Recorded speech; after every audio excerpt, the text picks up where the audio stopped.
हो गया था। मेरे ख्याल से मैंने रेस्पिरेशन में पढ़ा दिया था, राइट? यस। चलिए एम्फिबियंस के रेस्पिरेशन के आगे पढ़ रहे हैं।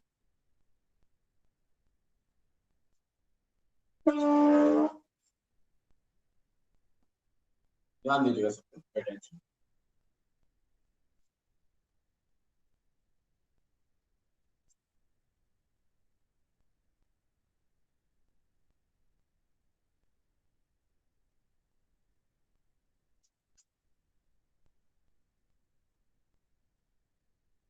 ओके, तो एम्फिबियंस के आगे कंटिन्यू करते हैं। एम्फिबियंस का सर्कुलेशन की बात करते हैं।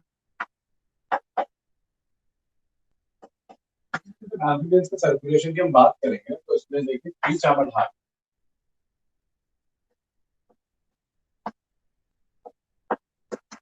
2 ऑरिकल है और एक वेंट्रिकल, 2 ऑरिकल और एक वेंट्रिकल। तो आप देख सकते हैं क्या होता है कि यहां से ऑक्सीजनेटेड ब्लड आएगा, यहां से डीऑक्सीजनेटेड ब्लड आएगा और फिर यहां से एक मिक्स तरीके का ब्लड बाहर जाएगा। मिक्स्ड, 2 तरीके का ब्लड आ रहा है लेकिन एक तरीके का ब्लड जा रहा है। तो ये एक तरीके की incomplete incomplete double circulation, there is a incomplete double circulation. मतलब डबल सर्कुलेशन है लेकिन कैसा बेटा? इनकम्प्लीट है, कंप्लीट नहीं। ठीक है, तो incomplete double circulation, 3 chambered heart और इसके जो आरबीसीज है वो वैसे ही रहेंगे जैसे फिशेस के हैं। फिशेस के आरबीसी बताया था मैंने आपको, बाई कन्वेक्स होते हैं, न्यूक्लिएटेड होते हैं और ओवल इन शेप होते हैं। तो यही फीचर्स एम्फिबियन के ब्लड के लिए भी ट्रू रहेंगे। ठीक, चल आगे बात करते हैं। आगे ये तो हुआ सर्कुलेशन के बारे में। आगे बात करते हैं एक्सक्रीशन के बारे में।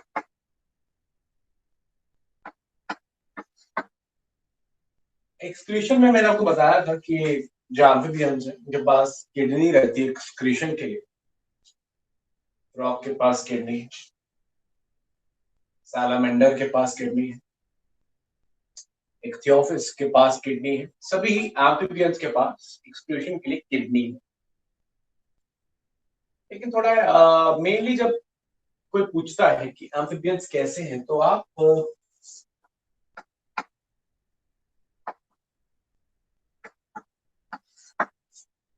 यूरियोथेलिक बोल देते हैं। ये चीफ नाइट्रोजन बेस जो है यूरिया रिलीज करते हैं, इसलिए ये यूरियोथेलिक। लेकिन कुछ एक्सेप्शंस हैं, जैसे कि जो टेल्ड एम्फिबियंस है, एग्जांपल सालामेंडर। हम सालामेंडर की बात करें तो जो टेल्ड एम्फिबियंस है वो अमोनोथेरिक होते हैं। ये मैंने आपको शायद जब शुरुआत की थी तभी बता दिया। तो जो टेल्ड एम्फिबियंस है वो अमोनोथेरिक है, जनरली हम इनको यूरियोथेरिक बोलते हैं। और आपका एक्सक्रीशन के लिए क्या बोला मैंने? किडनी रहेगी। एम्फिबियंस का रिप्रोडक्टिव सिस्टम एक्सक्रीटरी सिस्टम से जुड़ा होता है मेल से। मतलब बता, इनकी जो किडनीज है, मान लेते हैं किडनी है और किडनी से ये ट्यूब निकल रही है, किडनी से निकल रहा ट्यूब क्या रहेंगी? यूरेटर। तो इनकी जो किडनी है, ये जो यूरेटर है, कॉज किडनी से यूरेटर निकलती है किडनी, लेकिन कनेक्टेड है टेस्टिस से। ये थोड़ा इंटरेस्टिंग चीज आप देखेंगे आप,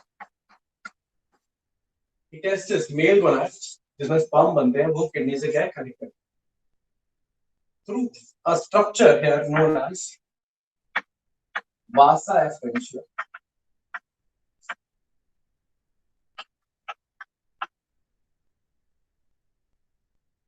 और किडनी में एक ट्यूब रहती है, किडनी में एक ट्यूब रहती है बिटरस कैनाल।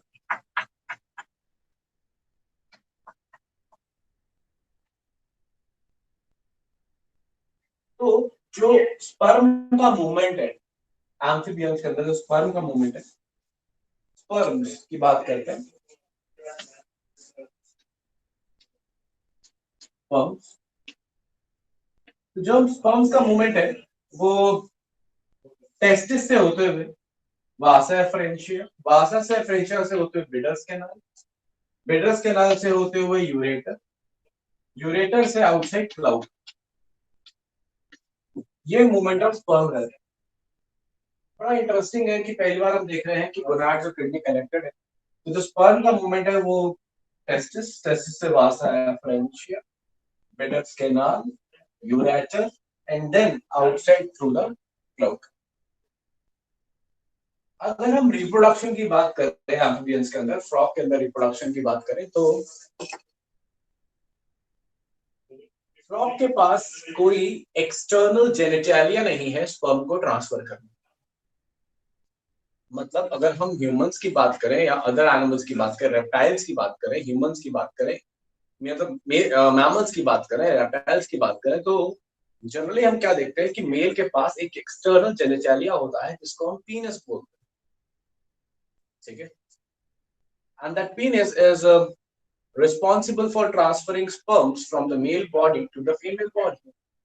The penis या external genitalia होता है that is inserted inside the female opening, जिसको normally हम वेजाइना के नाम से जानते हैं या फीमेल जेनिटल ओपनिंग के अंदर जो भी उसको बोला जाए, उसके अंदर एक्सटर्नल जेनिटेलिया को इंसर्ट करके स्पर्म को ट्रांसफर किया जाता है। ये एक नॉर्मल मैकेनिज्म है किसी भी हायर ऑर्गेनिज्म के रिप्रोडक्शन, ठीक है, कि मेल ने का जो जेनेटेलिया है उसके अंदर एक ट्यूब रहती है जिसको हम यूरिथ्रा बोलते हैं, और उस ट्यूब के थ्रू स्पर्म्स आते हैं और वो स्पर्म सीधा फीमेल बॉडी के अंदर इंसर्ट किए जाते हैं during act known as copulation या सेक्सुअल इंटरकॉर्स या कॉइटस, ऐसा एक कुछ टर्म्स से हम इन चीजों को जानते हैं। लेकिन ये मैमल्स के लिए ट्रू है। जब हम एम्फीबियंस की बात करते हैं तो एम्फीबियंस के पास कोई भी एक्सटर्नल जेनिटैलिया नहीं, कोई भी पीनस लाइक स्ट्रक्चर नहीं। इसका मतलब एक frog, male frog female frog की बॉडी में डायरेक्टली स्पर्म ट्रांसफर नहीं कर सकता। तो फिर फ्रॉग रिप्रोडक्शन करते कैसे? इनका एक स्पेशल रिप्रोडक्टिव मैकेनिज्म है, स्पेशल तरीका है इनका मीटिंग का एक स्पेशल तरीका है, और उसको हम बोलते हैं एम्पल एक्सिस। मैं थोड़ा सा उसके बारे में बताने से पहले कुछ पॉइंट्स लिखना चाहूंगा।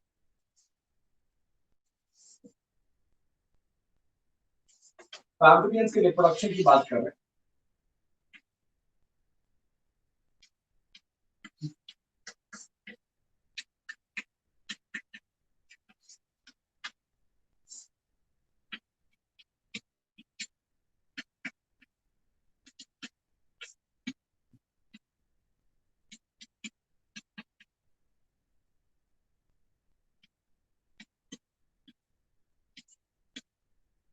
ओके। तो एम्पल एक्सिस में क्या होता है? देखिए, एम्पल एक्सिस फ्रॉग्स का मेटिंग का पैटर्न है। इसमें फ्रॉग के यहाँ पर एक स्ट्रक्चर रहता है जिसे हम बोलते हैं, जिसे वो क्रोकिंग साउंड प्रोड्यूस करता है, and it that sound actually says that frog, male frog is ready for the copulation, या उसका ब्रीडिंग सीजन आ गया। तो इस साउंड को सुन के फीमेल रिस्पॉन्ड करती है और then the male frog pounces on the female frog, ठीक है। अब मेल फ्रॉग पाउंस कर जाता है फीमेल फ्रॉग के ऊपर, लेकिन क्योंकि वो एक्सटर्नल जेनिटेलिया नहीं है तो there is no sexual intercourse, there is no transferring of sperms, तो ऐसा कुछ नहीं होता है, ठीक है। लेकिन फ्रॉग के जो हाथ और पैर की बात करें तो फ्रॉग के हाथ में 4 उंगलियां हैं और पैर में 5 उंगलियां हैं। मतलब हाथ में 4 ही उंगलियां हैं और पैर में 5 उंगलियां, जैसे हमारे हैं। पैरों की उंगलियां हाथों की उंगलियों से अलग है। किस तरीके से? जो पैरों की उंगलियां हैं वो आपस में ऐसे जुड़ी हुई है, बीच में स्किन है, ठीक है, मतलब वो वेब्ड है। जैसे आप कभी कभार जैसे अंडर डीप वाटर डाइविंग के लिए जाते हैं ना, तो आपके पास वो पैरों में पहनाए जाते हैं, वो ऐसे वेब्ड होते हैं, स्ट्रक्चर होते हैं, फ्लैपिंग के लिए होते हैं। तो वैसे ही पैर होते हैं फ्रॉग के। तो फ्रॉग के जो पैर है वो वेब्ड है और फिंगर्स फ्री है, फिंगर्स आर फ्री है। उसमें जो ये फर्स्ट डिजिट है, मतलब जो पहली उंगली है, वो स्वेल कर जाती है एम्पल एक्सिस में। एम्पल एक्सिस में स्वेल कर जाएगी और उसको हम बुलाते हैं एम्पल एक्सरी पैड। अब क्या होता है जब the male frog is pouncing on the female frog, तो इस मेटिंग के दौरान फीमेल फ्रॉग कहीं मूव ना कर जाए, कहीं चली ना जाए, तो उसको टाइटली ग्रास्प करता है male frog by the first digit, the amplexory pad. तो इस एम्पल एक्सरी पैड का मेनली फंक्शन क्या है? To hold the female while mating. तो मीटिंग में स्पर्म तो ट्रांसफर हो नहीं है, तो मीटिंग में हो क्या रहा है? मीटिंग के अंदर the male frog actually squeezes the female frog, and the squeezing of the female frog एक तरीके का एक इम्पल्स है, एक तरीके का इंफॉर्मेशन ट्रांसफर है, एक तरीके का स्टिमुलस है, जिससे some hormones, some neural changes occur in the female frog and female frog start producing eggs। अब क्योंकि ये हार्मोनल चीज है, क्योंकि ये एग प्रोडक्शन का प्रोसेस है, ये ऐसा क्विक नहीं होता कि स्क्वीज किया और एग प्रोड्यूस हो गया, not like that. It takes time. How much time? 4 hours, 8 hours, 12 hours, 24 hours, 2 days, depend करता है frog to frog, species to species. तो पानी के पास ये मेटिंग एक्ट हो रहा होता है 4 घंटे, 8 घंटे, 16 घंटे, 32 घंटे, जो भी है, whatever time is, the male frog keeps on slowly gradually squeezing the female frog। फिर थोड़े टाइम बाद, whatever टाइम बाद, पानी के अंदर फीमेल फ्रॉग फिर एग रिलीज कर देती है, और जैसे ही एग रिलीज होते हैं देखकर मेल फ्रॉग जो है वो स्पर्म्स रिलीज कर देता है। तो इधर पानी में एग रिलीज होते हैं, इधर पानी में स्पर्म रिलीज होते हैं, एंड फाइनली स्पर्म्स और एग्स फ्यूज कर जाते हैं पानी के अंदर। इसका मतलब कि जो फर्टिलाइजेशन है फ्रॉग्स के अंदर या एम्फीबियंस के अंदर, वो फर्टिलाइजेशन एक्सटर्नल फर्टिलाइजेशन, बाहर फर्टिलाइजेशन हो रहा है, ठीक है। एंड फर्टिलाइजेशन एक्सटर्नल होता है, फिर उस एग्स में से ऑफ कोर्स उसके बाद मेल फीमेल को रिलीज कर देता है, क्योंकि of course the mating act ample axis is done, ठीक है। तो फिर जो एग्स और स्पर्म फ्यूज किए हैं, वो एग्स कुछ टाइम बाद उसमें से लार्वा बाहर निकल के आता है। लार्वा का नाम आप बचपन से सुनते आ रहे हैं, it's a tadpole larva. Tadpole larva दिखने में एकदम मछली जैसा है, एकदम फिश जैसा है, एकदम स्ट्रीमलाइन बॉडी है, ट्रांसपेरेंट बॉडी है, सॉफ्ट बॉडी है, टू चैम्बर्ड उसका हार्ट है, उसके पास हाथ पैर नहीं है, लिम्स नहीं है, और टेल है उसके पास। और स्लोली ग्रेजुअली ये जो टैडपोल लार्वा, ये सब आपने लिखना है, अपना पेन और कॉपी नोट करके रखिए। ये जो टैडपोल लार्वा है ये मेटामॉर्फोसिस करता है। मेटामॉर्फोसिस के लिए इसको एक हार्मोन की जरूरत है, दैट इज थायरॉक्सिन। और जिसमें जिसके जिस जो डिपेंडेंट होता है आयोडीन के ऊपर। तो थायरॉक्सिन के हार्मोन की प्रेजेंस में ये मेटामॉर्फोसिस करता है, मतलब ये लार्वा से एडल्ट बनता है। कैसे बनता है कि टैडपोल के पास गिल्स हैं, एडल्ट के पास लंग्स आ जाते हैं। टैडपोल ट्रांसपेरेंट है और एडल्ट फ्रॉग तो आप जानते हैं कि कैसा है ना, ग्रीनिश पैचेस के साथ है। फिर लिम्स आ जाते हैं, हाथ पैर आ जाते हैं, टेल गायब हो जाती है क्योंकि फ्रॉग की टेल है नहीं। 2 चैम्बर्ड हार्ट बन जाता है 3 चैम्बर्ड हार्ट, सिंगल सर्कुलेशन से हो जाती है इनकम्प्लीट डबल सर्कुलेशन। तो ये चेंजेस आते हैं। गिल्स के लंग्स हो गए, हाथ पैर निकल आए, और टेल गायब हो गई, बॉडी ट्रांसपेरेंट से ओपेक हो गई। और यही डिफरेंसेस होते हैं जो कि एक क्या कहते हैं, ये टैडपोल लार्वा में आते हैं, और वो बन जाता है दी एडल्ट। तो इस तरीके का लाइफ साइकिल है एक फ्रॉग का, ठीक है। अब देखिए आप समझिए, इनको पानी की जरूरत है रिप्रोडक्शन के लिए, ठीक है। क्लियर पॉइंट आ रही, but dependent on the water for the reproduction। और बाकी जिंदगी लैंड पे बता रहे हैं, both kind of life cycle, पानी वाली भी और लैंड वाली भी, इसलिए नोन एज एम्फाइबियंस। तो ये सब चीजें आपको क्लियर हो गई। थोड़ा सा नर्वस सिस्टम के बारे में भी जान लेते हैं, क्योंकि वो हमारा आखिरी पॉइंट है। एग्जाम्पल्स आप एनसीईआरटी से पढ़ेंगे सारे के सारे, वो आपके रिस्पॉन्सिबिलिटी है कि आप एग्जाम्पल सारे याद करें, जैसे कि Rana tigrina the common frog, Bufo the toad, ये एनसीईआरटी में गिवन है, और सैलामेंडर गिवन है। ठीक है, तो ये एग्जाम्पल्स आपको एनसीईआरटी से याद करने हैं। ठीक, चलिए मैं आपको एक आध चीज और बताता हूँ। हाइला द ट्रेन फ्रॉग, ये एनसीईआरटी में गिवन है, पढ़ लीजिएगा वहां से। ओके, तो नर्वस सिस्टम की थोड़ी सी बात करेंगे, तो अच्छा खासा नर्वस सिस्टम है इनका। मतलब अगर ईयर की बात करें तो टिम्पैनम रिप्रेजेंट्स ईयर। अब थोड़ा सा ना मैं आपको ईयर के बारे में थोड़ा सा बताना चाहूँ। ठीक है, ओके, मेरे फोन की थोड़ी सी बैटरी लो गई है। जस्ट गिव मी 1 मिनट, मैं से चार्जिंग पे लगा के हम बात करते हैं, कंटिन्यू करते हैं।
ओके, तो आगे बात कर रहे हैं।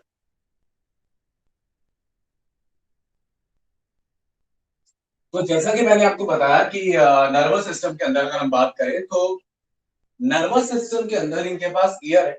और मेरे ख्याल से मैंने आपको डायग्राम पहले बना के बताया होगा कि अगर हम ईयर का एक बार डायग्राम बनाए तो देखिए, ध्यान से समझिएगा कि यहाँ पर ये जो एक्सटर्नल स्ट्रक्चर आप देख रहे हैं बेटा, इसको हम पिना बोलते हैं। पिना इज द एक्सटर्नल ईयर, ठीक है, का एक्सटेंशन है ये। और फिर यहाँ पर एक ओपनिंग रहती है जिसे हम बोलते हैं ऑडिटरी कैनाल। ये मैं एक आइडिया दे रहा हूँ, ये आपने क्लास 9th के अंदर पढ़ा है। ठीक है, तो ये एक ऑडिटरी कैनाल नहीं, ऑडिटरी ओपनिंग हो जाएगी, ऑडिटरी मीटर्स बोलते हैं इसको, सॉरी, ऑडिटरी मीटर्स हो गया ये। ठीक है, और फिर ये जो ट्यूब है इसको हम बुलाते हैं दी ऑडिटरी कैनाल। ठीक है, ऑडिटरी कैनाल। और फिर ऑडिटरी कैनाल के बाद आप ऑडिटरी कैनाल के ऊपर आगे जाएंगे तो यहाँ पे ईयर ड्रम है, इसको हम बुलाते हैं ईयर ड्रम। ईयर ड्रम, या इसको हम बुलाते हैं टिम्पैनम। टिम्पैनम या ईयर ड्रम। अब इस ईयर ड्रम से जाके वेव्स टकराएंगी, जैसे वाइब्रेशन टकराएंगी, फिर ये ईयर ड्रम ऐसे वाइब्रेट करता है और फिर आपको सुनाई देता है। याद रखिए, ये मैं एक मैमल का ईयर बता रहा हूँ, ये एम्फीबियन का ईयर नहीं है। मैं अभी आपको एक जनरलाइज मैमल का ईयर बता रहा हूँ, फिर मैं आपको डिफरेंस बताऊंगा कि कैसे एक एम्फीबियन का, फिश का या मैमल का जो ईयर है वो किस तरीके से अलग अलग है, एज में कैसा ईयर आता है। तो खैर, आफ्टर ईयर ड्रम हमारे पास यहाँ पे 3 बोन्स है, नाइयस, इंसस और स्टेपिस, जो ऑफकोर्स आप पहले भी पढ़ चुके हैं। मैलियस, इंकस एंड स्टेपिस, जिसको आप क्लास 9th पढ़ चुके हैं, hammer, anvil and stirrup, scientifically known as malleus, incus and stapes. कोई बात टेंशन लेने की जरूरत नहीं है, नर्वस सिस्टम वाले चैप्टर के अंदर ये वाला डायग्राम पूरा का पूरा डिटेल में आता है। खैर, ये मैं सिर्फ आपको एक आइडिया दे रहा हूं, तो जस्ट एक आइडिया की तरह समझिए। ओके, उसके बाद फिर इनर ईयर शुरू हो जाता है, और उसके बाद फिर ये हो गया कॉक्लिया। ये मैंने आपके साथ पहले डिस्कस किया है, फिश के अंदर शायद।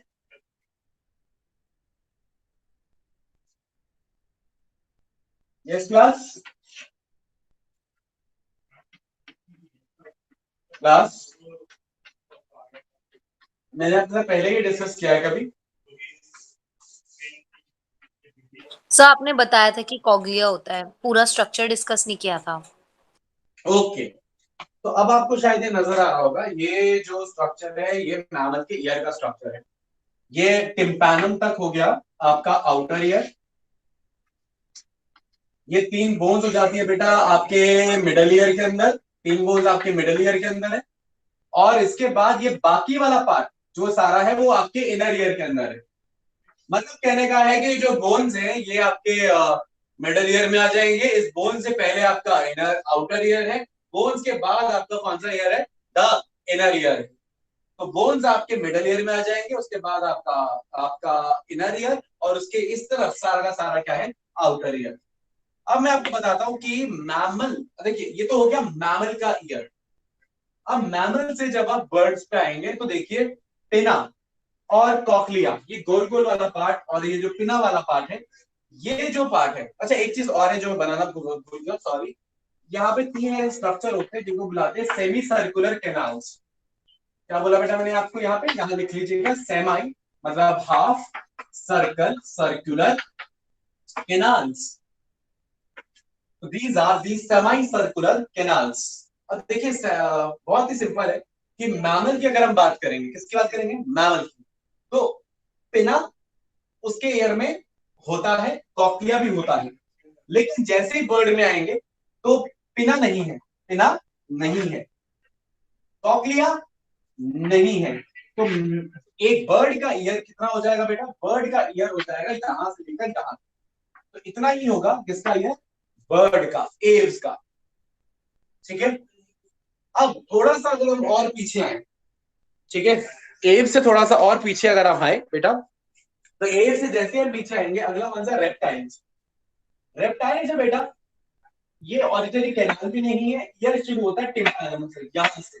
तो रेप्टाइल का ईयर यहां से शुरू हो जाता है, दिस इज रेप्टाइल्स ईयर, यहां से लेकर यहां तक अगेन। तो ये ईयर था किसका? ये पूरा ईयर था मैमल्स का, यहां से लेकर यहां तक कर दिया बर्ड्स का। ठीक है, यहां से और आगे टिम्पैनम से ईयर शुरू किया किसका? रेप्टाइल्स का एंड एम्फीबियंस का। तो रेप्टाइल्स एंड एम्फीबियंस की बात करें तो ईयर यहां से शुरू होता है, टिम्पैनम, मिडल ईयर और इनर ईयर विदाउट कॉक्लिया, ये रेप्टाइल्स है। Tympanum, middle ear, inner ear without cochlea, ये एम्फीबियन है। सेम, तो एम्फीबियन रेप्टाइल का ईयर कैसा है? सेम। फिशेस के अंदर, मछलियों के अंदर, फिशेस की अगर हम बात करें तो ये भी भूल जाइए, ये भूल जाइए, सिर्फ इतना, सिर्फ इनर ईयर, सिर्फ कौन सा ईयर? इनर ईयर रहता है फिशेस के अंदर। तो फिशेस के अंदर इतना से ईयर हो जाए। तो आप समझिए ये फिश का ईयर है, ठीक है, यहां पहुंच गए, एम्फीबिया और रेप्टाइल्स का ईयर हो गया, यहां पहुंच गए, बर्ड्स का ईयर हो गया, ये भी काउंट कर लिया, ये भी काउंट कर लिया, तो मैमल्स का ईयर हो गया। Clear point? आ रही है बात समझ में? आई सपोज आपको ईयर सारे क्लियर है, ठीक है।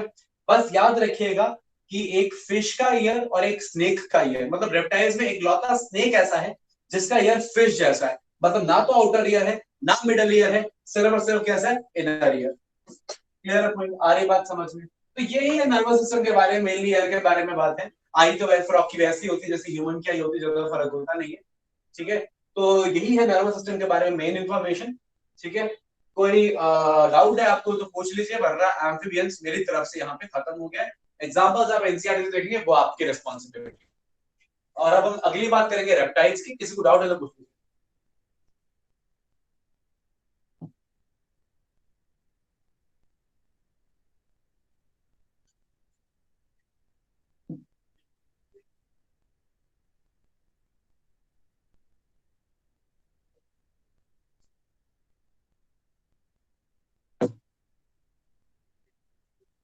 सर मैमल्स का कौन सा पार्ट था? सिर्फ इनर ईयर? नहीं, मैमल्स का तो फुल था। रेप्टाइल्स का कौन सा था? सिर्फ इनर? बेटा तो क्या, मैं तब से 4 बार बोल रहा हूँ, कहाँ सुन रही है तू लड़की? एम्फीबिया का क्या ईयर है? सर मिडल एंड सिर्फ सेमी सर्कुलर किनाल तक। बेटा देखो 3 लाइनें नजर आ रही हैं, ये लाइन, ये लाइन और ये लाइन, ये यहां से लेकर यहां तक ये वाली लाइन नजर आ रही है? यस यस सर, सर थोड़ा सा बस ब्लर है। बेटा एक मिनट रुक जा, मैं एक बार देखूं वाईफाई अगर ऑन है कि क्या दिक्कत है। सबको ब्लर है क्या, कि सिर्फ तेरे को ब्लर है? सर थोड़ा ब्लर। यस सर ब्लर है।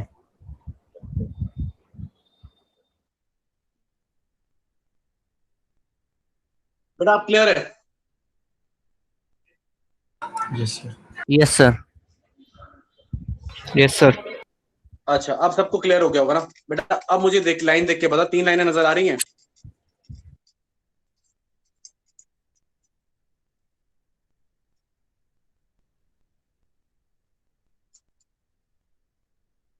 यस सर, नाउ विजिबल है। हाँ 3 लाइन नजर आ रही है ना यस बेटा? सर। समझ रहा हूँ ना मैं, ये स्टेक स्टेक इस्तेमाल कर रहा हूँ बताने के लिए। ये पिन है, यस और नो? ये मैमल की प्रॉपर्टी है यस सर। और ये कॉकलियर मैमल की प्रॉपर्टी है। तो यहां से लेकर यहां तक, ये पूरा किसका ईयर है? मैमल्स का, तुम्हारा ईयर है, ठीक है? पिन हटा दो, ओपनिंग रख दो, कॉकलियर डाल दो, मतलब यहां से लेकर यहां तक, ये लाइन, ये यहां से लेकर यहां तक। बेटा ये ईयर है बर्ड्स का। पिना नहीं होता, ऑर्डर ओपनिंग होती है, कैनाल होता है, टिम्पैनम होता है, मिडल ईयर होता है, इनर ईयर होता है, कॉकलियर नहीं होता। कॉकलियर से मैमल्स की प्रॉपर्टी तो होगा ही नहीं। ये बर्ड्स का ईयर हो गया, ठीक है? आगे बढ़ते हैं, ये भी नहीं, हटा दो ऑर्डर कैनाल। टिम्पैनम से शुरू करो, tympanum representing the year, outer ear के नाम पे सर क्या है? टिम्पैनम। वाइब्रेशन आएंगे, स्टिल से इस पर टकराएंगे, कोई एक बाकी स्ट्रक्चर नहीं। ये और इनर ईयर, इतना पार्ट यहां से लेके यहां तक। ये बेटा एम्फिबियन और रेप्टाइल्स दोनों का, सिवाय स्नेक के। स्नेक और फिशेस का जो ईयर है एक जैसा होता है, कैसा? ये भी हटा दो, ये भी हटा दो, सिर्फ क्या है? इतना पार्ट, सिर्फ इनर ईयर। ये तो नीचे वाली फिशेस और स्नेक्स के लिए, ये वाली लाइन रेप्टाइल्स और एम्फिबियंस के लिए, और ये वाली बर्ड्स के लिए, और ये पूरा मैमल्स के लिए। अभी भी किसी को डाउट? No sir. हाँ जी, अभी भी किसी को कोई डाउट?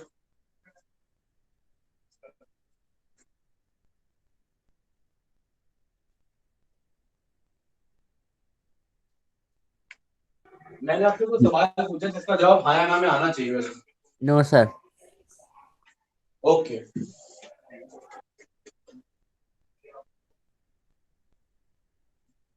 और मेरी बात ध्यान से सुन लीजिए, अगर मैं आपसे कोई सवाल कर रहा हूँ तो आपकी रिस्पॉन्सिबिलिटी है कि आप जवाब दें। और ये माइक वाइक सबके चल रहे हैं आज? कैमरा वैमरा ऑन हो रहे हैं सबके आज? पिछली बार बोला था आपसे मैंने।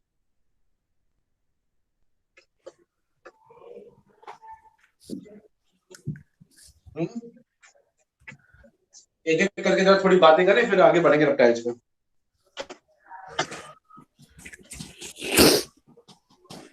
चलो भाई, मैं वन बाय वन नाम ले रहा हूँ।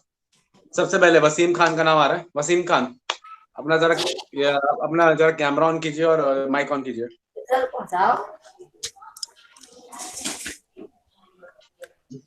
हाय अल्लाह।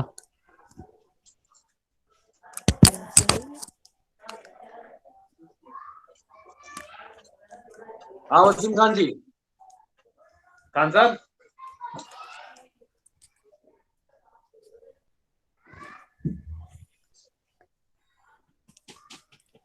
खान साहब मेरी आवाज आ रही है आपको?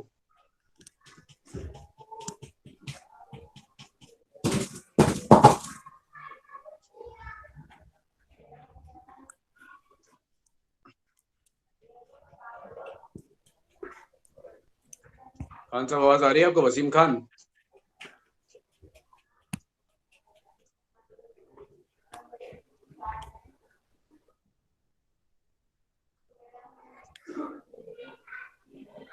बेटा हाँ या ना में जवाब दे दे।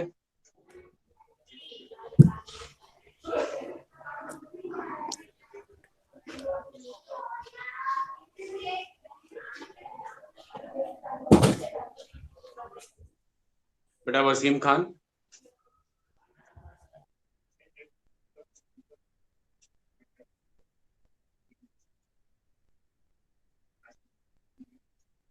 वसीम खान आवाज आ रही है आपको कि सो रहे हैं आप ऑनलाइन क्लास में भी?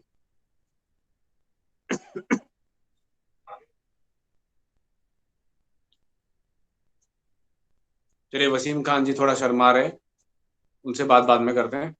अगला नाम है हमारे पास हर्षिता प्रसाद। Yes sir. बेटा माइक माइक और कैमरा ऑन कर दे एक बार। हाँ बेटा, ये बता कि तेरे को समझ में आ रहा है जो तुझे पढ़ाया जा रहा है? Yes sir. घर में कितना टाइम देते थे पढ़ने के लिए? सर स्कूल का बाकी छोड़कर सर 2 आवर्स। कॉपी दिखा जरा अपनी एक बार, जरा नोट्स कॉपी, और अपनी क्या क्या नोट्स बनाती है, तो कैसे कैसे बनाती है? Yes sir. सर शुरू से दिखाऊं या अभी वाला दिखाऊं? कोई अभी वाला और 2-4 पन्ने पीछे पलट के। Okay sir.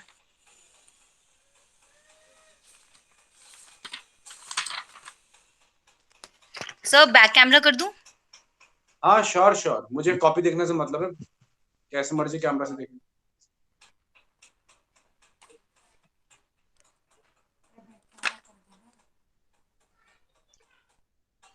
ओके, ये फिश है। पेज पलटो जरा एक दो पीछे।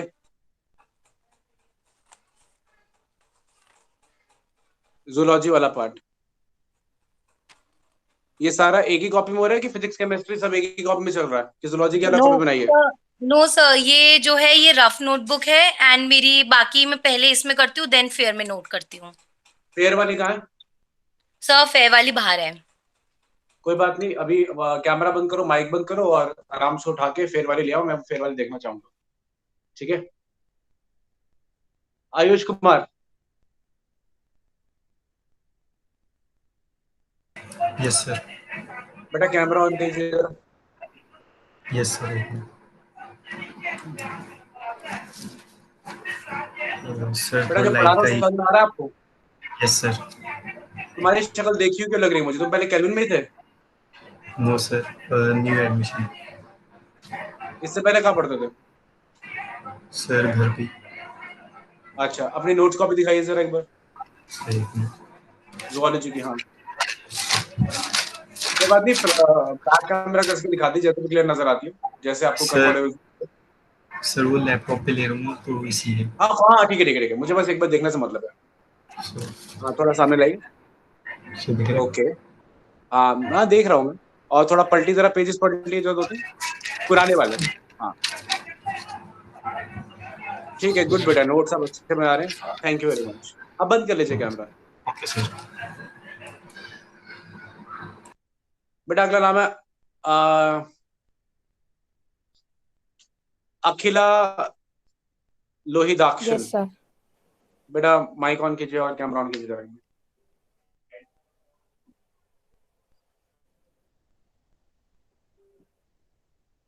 सर। बेटा वो अपनी नोट्स को भी दिखाइए। Yes sir. जो पढ़ा रहे हैं बेटा समझ में आ रहा है आपको? कोई डाउट तो नहीं है? नहीं सर। ठीक है, अगली बात अमित तिवारी से करेंगे, तो अमित तिवारी जी जरा तैयार रहें। बेटा ये तो पाइसेस है, पाइसेस से पीछे आइए जरा एक बार। सर बाकी आप बंद ही कर दो, तुम्हारे आगे नोट्स देख के पता, हाँ बेटा तुम्हारे नोट्स देख के पता लग गया मुझे कि आप सीरियसली पढ़ रहे हो।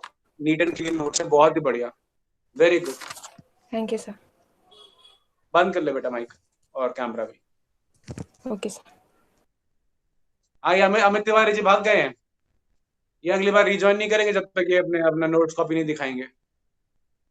अगले अक्षत भरद्वाज। भरद्वाज साहब माइक और कैमरा ऑन कीजिए जरा। Yes sir.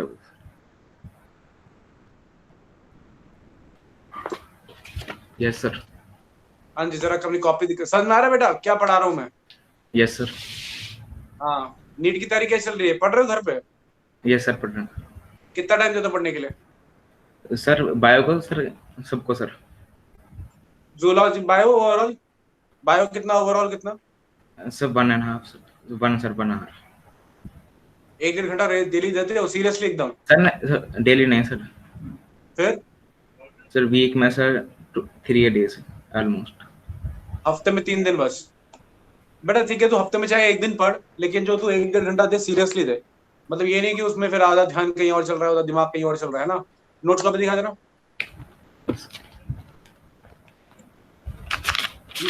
ये तो प्लैटियर में जैसे सर वो रफ में हो रहा है सर अभी, कल वाला सर। है।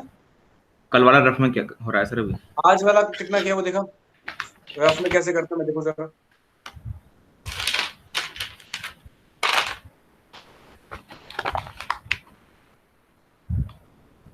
थोड़ा दूर, थोड़ा दूर, और एक पेज और पलट।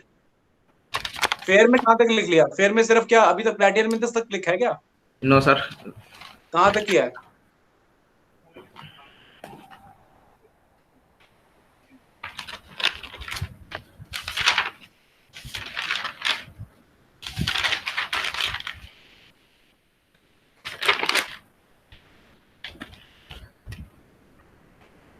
ये तो कॉकरोच है, आर्थ्रोपोडा है। लास्ट तक दिखा कहाँ तक किया है क्लियर एकदम। सर आर्थ्रोपोडा तक हो लेटेस्ट रहा अभी है। कौन सा फ्रेग किया है? सर आर्थ्रोपोडा तक हो रहा है।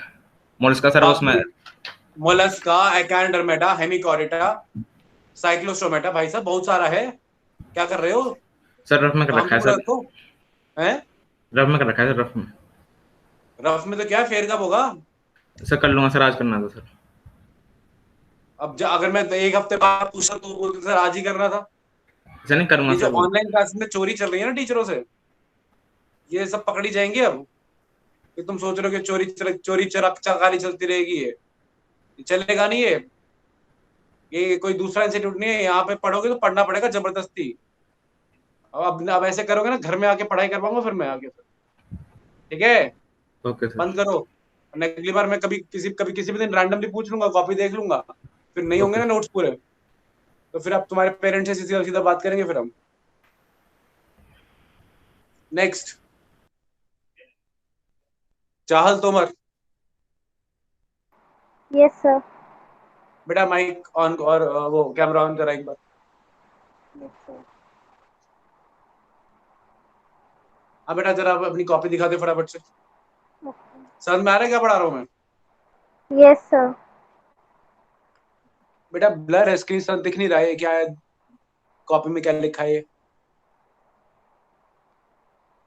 सर थोड़ा विजिबल है? पीछे कर कॉपी, थोड़ा पीछे कर। ये तो क्लासिफिकेशन है मेरे ख्याल से वो कॉर्डेटा की। पाइसेस वाला पार्ट दिखाइयो।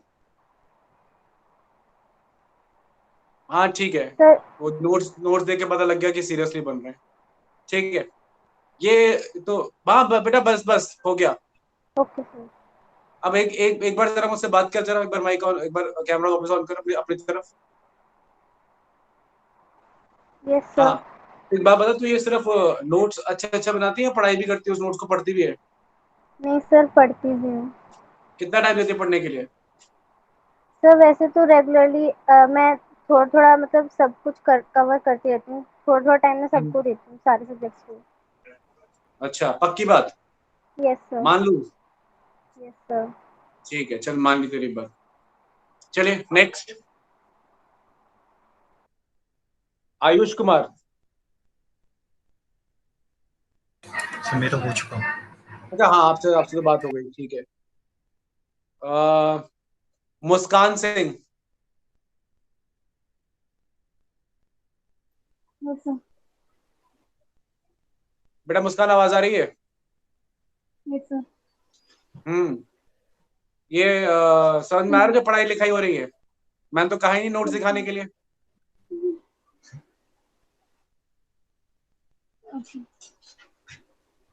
Yes sir. हाँ पढ़ाई लिखाई हो रही है। Yes sir. ये ऐसा तो नहीं कान में ऐसे गाने लगा के सुनती रहती है तू पढ़ाई के टाइम पे? हैं, जैसे मेरी आवाज आ रही है ना? Yes sir. चल अब एक बार कॉपी दिखा फटाफट से।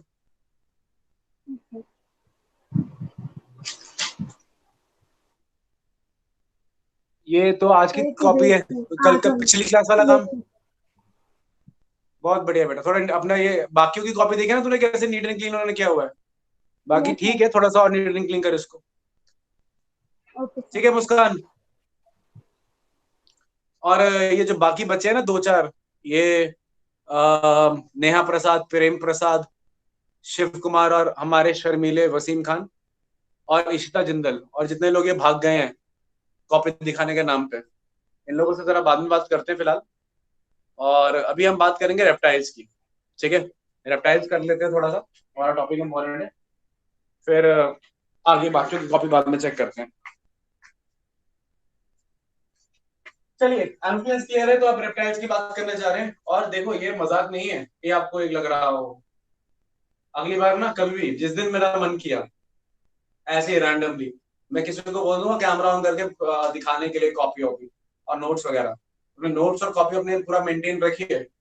और नहीं होंगे ना पूरे, तो जो जो टॉपिक के नोट्स पूरे नहीं होंगे, जैसे किसी ने कहीं आर्थ्रोपोडा तक ही कर रखा हो, तो फिर वो मोलस्का, एकेनोडर्मेटा, हेमिकोएटा, कोएटा पूरा आज तक का काम 10-10 बार करके फिर भेजना पड़ेगा मेरे पास, वरना क्लास में एंट्री नहीं मिलेगी। ऐसे लूज लूज चलेगा नहीं ये काम, ठीक है।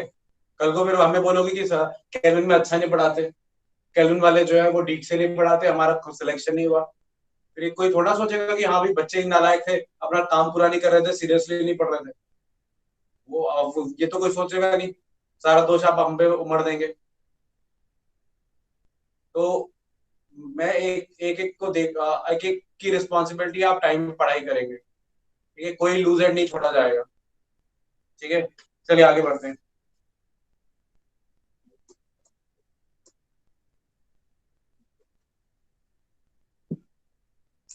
अब तुमने यहाँ पे एडमिशन लिया तो तुमको डंडे मार मार के भी अगर मेडिकल कॉलेज में घुसाना पड़े ना, तो भी तुम्हें डंडे मार मार के भी मैं मेडिकल कॉलेज में घुसाऊंगा, एटलीस्ट बायो की साइड से, जूलॉजी की साइड से। चलिए आगे बढ़ते हैं।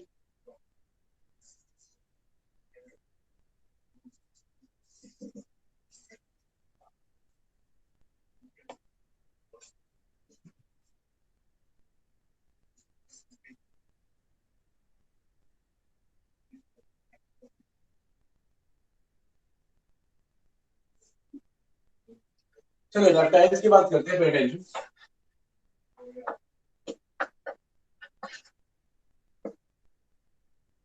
ना रेप्टाइल्स में क्या है कि रेप्टाइल्स में एक बड़ी इंटरेस्टिंग बात बताता हूँ यार। First to land vertebrates,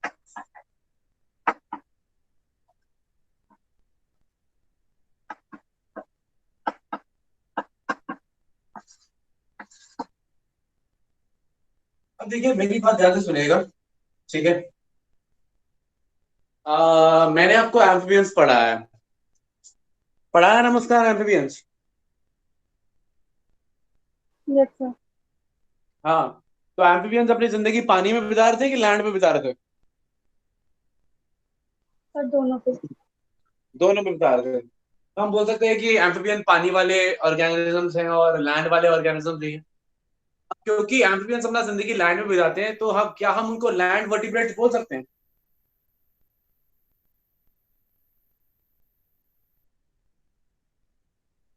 sir they are not true land vertebrates.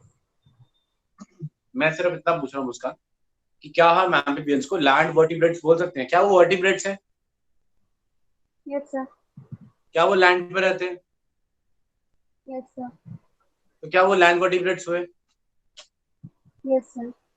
Okay, very good. तो ऑफ कोर्स जैसे मुस्कान ने बताया उसको हम लैंड वर्टिब्रेट्स बोल सकते हैं, ठीक है। हाँ जी, अमित तिवारी, तिवारी जी आवाज आ रही है?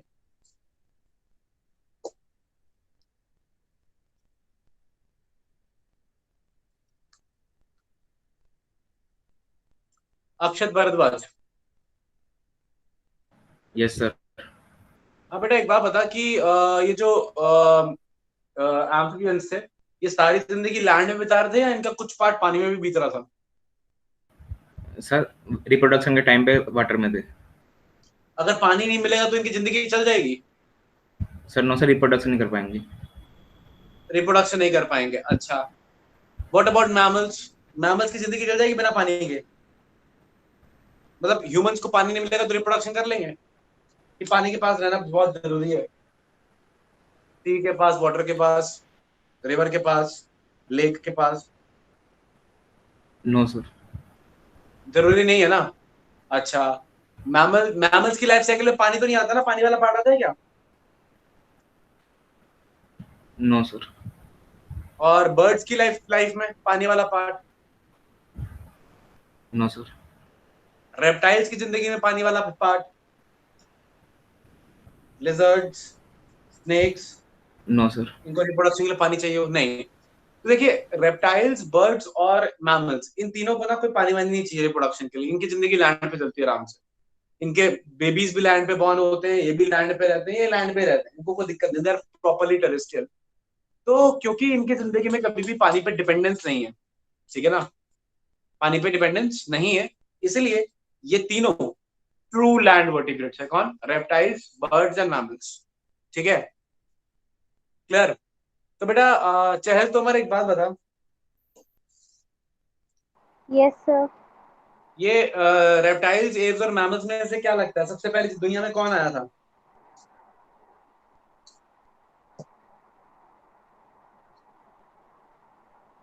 रेप्टाइल्स, एव्स और मैमल्स में से दुनिया में पहले कौन आया होगा?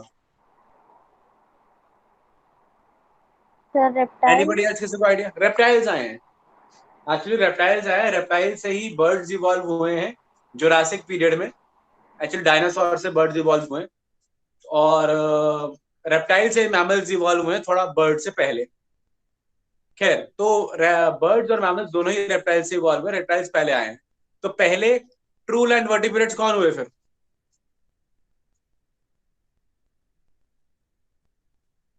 रेप्टाइल। रेप्टाइल्स हुए बेटा पहले। तो रेप्टाइल्स को पानी की जरूरत नहीं है रिप्रोडक्शन के लिए, पूरी टाइम लैंड पर रहेंगे, तो इसलिए वो ट्रू लैंड वर्टिब्रेट है। और इसके अलावा मैमल्स और एज भी ट्रू लैंड वर्टिब्रेट्स हैं। लेकिन इन तीनों में सबसे पहले कौन आए हैं? रेप्टाइल्स आए हैं, इसीलिए reptiles are the first true land vertebrates. Clear है पॉइंट? आ रही है बात समझ में? आइए Yes, sir. रेप्टाइल्स के बारे में आगे, अब मुझे लगता है आपको सारी बातें समझ में आ गई। आगे बढ़ते हैं, अगला पॉइंट।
No tension. अब जैसे हमने एम्फिबियंस के स्किन के बारे में बात की थी, हाँ, अखिला, बेटा अखिला नाम है तेरा? Yes sir. अब बेटा अखिला। अखिला ये बता दे फटाफट से कि एम्फिबियन की स्किन कैसी थी? एम्फिबियन की सर स्किन रेस्पायर करने के लिए। मॉइस्ट थी? नहीं, जो पूछ रहा हूँ उसके बारे में बताइए। मॉइस्ट थी या ड्राई थी? मॉइस्ट। Very good. तो रेप्टाइल्स की स्किन कैसी होती है? ड्राई, ठीक है ना? Okay sir. कभी आपको मौका मिले ऐसे छिपकली के ऐसे हाथ लगाने के, या स्नेक के ऐसे हाथ लगाने के, या किसी टॉर्टोइस के ऐसे हाथ लगाने के, तो आपको लगेगी बड़ी रफ स्किन है, खुरदरी स्किन है, खुरदरी होती है स्किन, रफ होती है, ड्राई होती है। और बॉडी पे ना स्केल्स होते हैं, स्केल्स जैसे फिश के होते हैं ना, स्केल्स छोटे छोटे, वैसे ही रेप्टाइल्स के भी स्केल्स होंगे, जैसे स्नेक के स्केल्स होते हैं, या स्क्यूट्स होंगे। क्या होंगे? स्क्यूट्स। जैसे ये टॉर्टोइस बनाया मैंने, उतना अच्छा नहीं बनाया लेकिन जो भी है। तो ये टॉर्टोइस है, इसके जो ये आप देख रहे हो हेक्सागोनल स्ट्रक्चर्स, इसको हम स्क्यूट्स बुलाते हैं। और ये स्केल्स और स्क्यूट्स दोनों ही एपिडर्मल होते हैं, मतलब कि एपिडर्मिस से ड्राइव होते हैं। जैसे आपके हेयर है एपिडर्मिस से ड्राइव हो रहे हैं, वैसे मैं डर्मल लिखा है यहाँ पे, आई एम सॉरी, ये इसे एपिडर्मल कर लीजिए।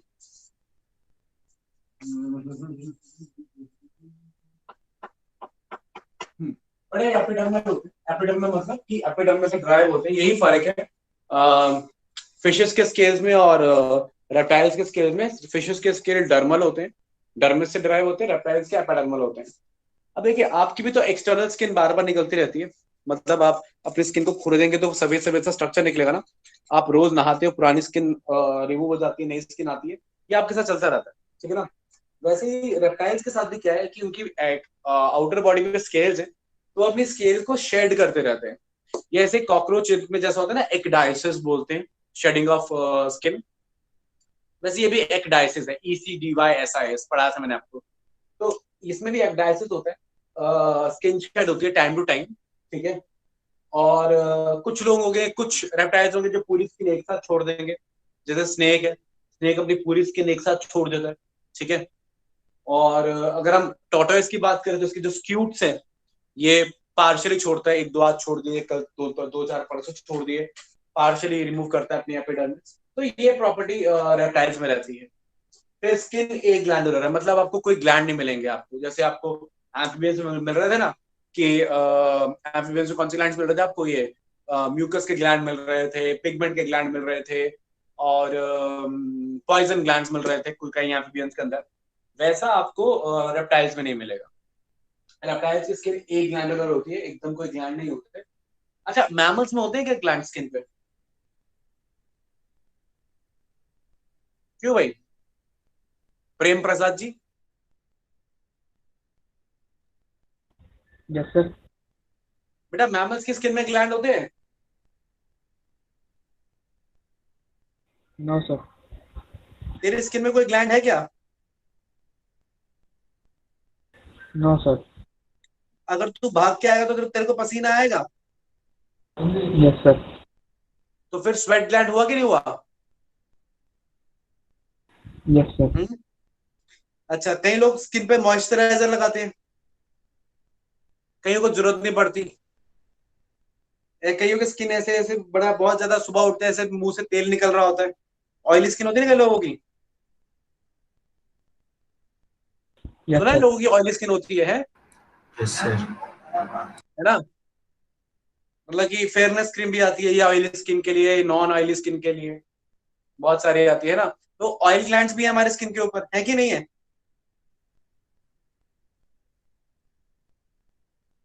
अरे भैया, हाँ या ना? Yes sir. अच्छा, और भी कोई ग्लैंड है स्किन में?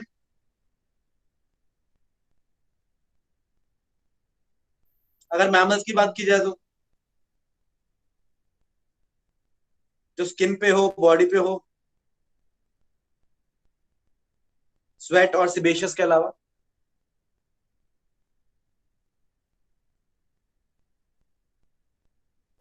कौन से ग्रुप की मेमोरी बात कर रहा हूं ग्लैंड्स। मैं? हाँ, किसी ने आंसर दिया, अखिला, मैमरी ग्लैंड। ठीक है ना, मैमल्स है मैमल्स। तो भाई मैमरी ग्लैंड्स होंगे नहीं होंगे बॉडी में? मैमरी ग्लैंड्स है। किसके किसके पास मैमरी ग्लैंड्स होते हैं यस सर। मैमल्स में? मेल के पास, फीमेल के पास?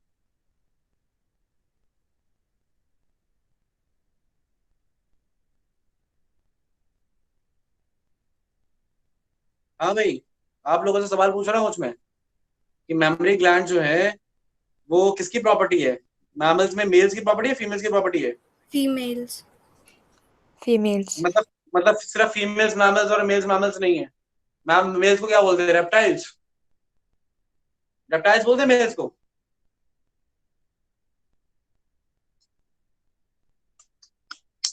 बेटा मेल एंड फीमेल दोनों में मेमोरी ग्लैंड प्रेजेंट होते हैं मैमल्स के अंदर। बस फर्क ये रहता है कि मेल्स के अंदर नॉन फंक्शनल होते हैं, फीमेल्स के अंदर फंक्शनल होते हैं, ठीक है। ये बात याद रखिएगा। खैर, तो मैमल्स की अगर हम बात करें तो उसमें स्किन में ग्लैंड्स है, स्वेट ग्लैंड्स है, यानी कि सुडोरिफेरस ग्लैंड्स होते हैं, हम बता दूंगा इसका साइंटिफिक नाम है आपको। मतलब स्वेट वाले ग्लैंड, जैसे पसीना आता है। ऑयल ग्लैंड्स होते हैं जो ऑयल प्रोड्यूस करते हैं, जो हमारी पुरानी स्किन होती है उसके जो सेल मेम्ब्रेन है वो फॉस्फोलिपिड की है, तो वो ऑयल की फॉर्म में रिलीज होता है। तो कुछ ऑयल ग्लैंड्स हैं, हाइड्रोकार्बन्स वगैरह रिलीज होते हैं, तो ऑयल ग्लैंड्स है स्किन के ऊपर। End of course the memory glands है, वो भी स्किन के ही ग्लैंड्स है, जिनकी वजह से मैमल्स है। लेकिन ऐसे कोई ग्लैंड रेप्टाइल्स के पास नहीं होते, ठीक है। तो ये बात याद रखिएगा। तो ये इसके स्किन की बात हो गई। आइए इनके डाइजेस्टिव सिस्टम की बात करते हैं। स्किन की बात क्लियर है ना इनकी? कोई और डाउट है? आगे बात करें? Yes sir.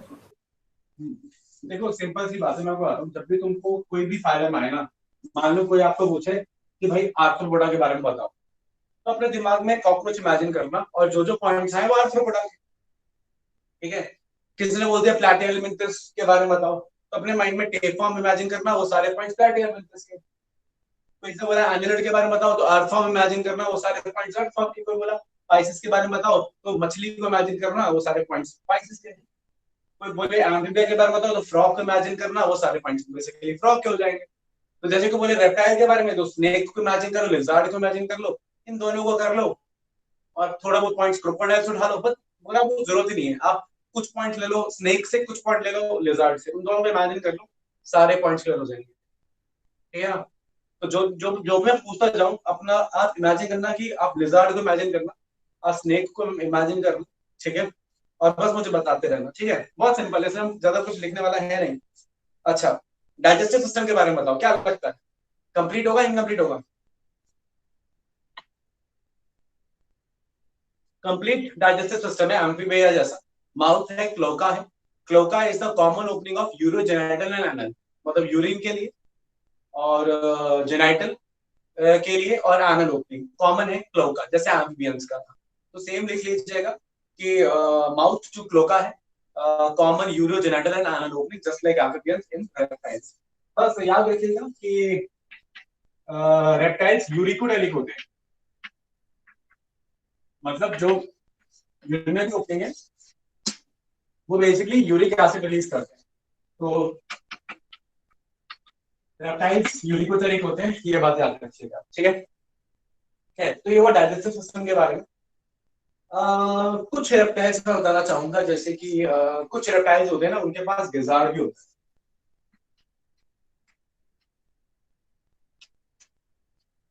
ये डायनासोर कौन है? मैमल्स कि एम्फीबियंस?